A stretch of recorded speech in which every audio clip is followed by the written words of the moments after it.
Okay, class, today we're going to read this book. It's titled Dear Mr. Blueberry by Simon James. What do you guys notice about the cover? What does it look like? It kind of looks like the letters my mom puts in the mail. That's good. What else do you notice? There's a little girl and it looks like she's writing a letter. Yep, that's right. I wonder what the book's going to be about. Maybe about Mr. Blueberry. Maybe. Okay, here we go. Dear Mr. Blueberry, I love whales very much and I think I saw one in my pond today. Please send me some information on whales as I think he might be hurt. Love, Emily. Dear Mr. Blueberry, I wonder who Mr. Blueberry could be. Maybe a blueberry. That's a good idea. Maybe we'll see on the next page if it's actually a blueberry or not.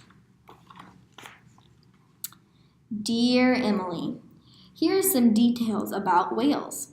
I don't think you'll find it was a whale you saw because whales don't live in ponds, but in saltwater. Yours sincerely, your teacher, Mr. Blueberry. Oh. Yeah, Mr. Blueberry's your teacher.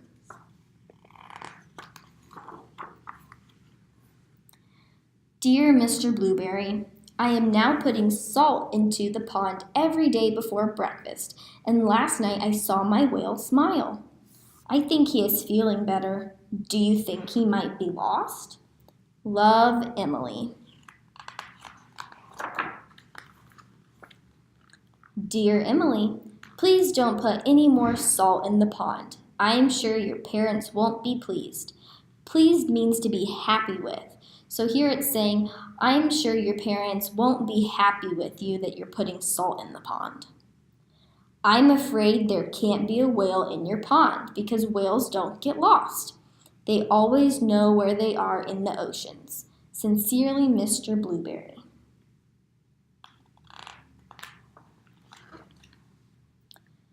Dear Mr. Blueberry, tonight I am very happy because I saw my whale jump up and spurt lots of water. He looked blue. Does this mean he might be a blue whale? Love, Emily. P.S. What can I feed him with? I wonder what whales eat. Food. What kind of food?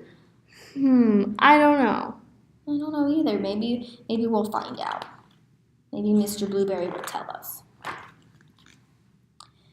Dear Emily, blue whales are blue and they eat tiny shrimp-like creatures that live in the sea.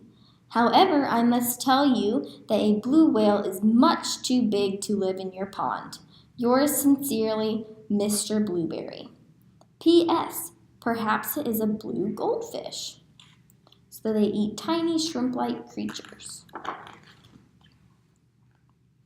Dear Mr. Blueberry, last night I read your letter to my whale.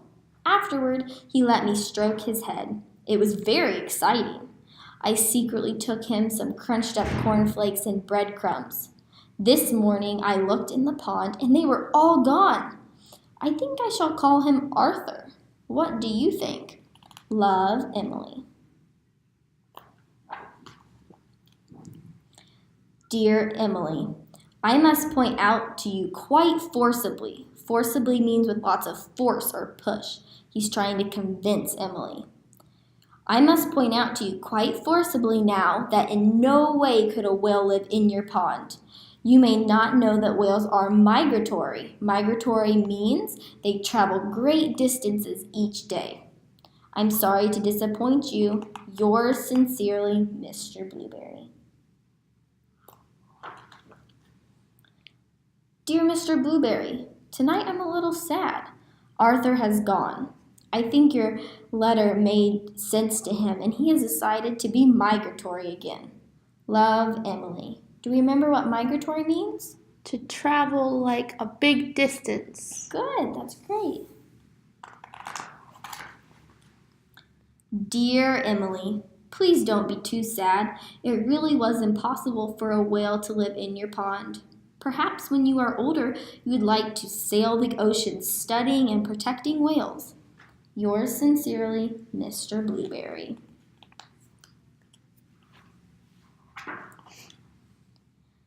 Dear Mr. Blueberry, it has been the happiest day. I went to the beach and you'll never guess, but I saw Arthur. I called to him and he smiled. I knew it was Arthur because he let me stroke his head. I gave him some of my sandwich. And then we said goodbye, and I shouted that I loved him very much, and I hope you don't mind. I said you loved him too. Love, Emily and Arthur. The end.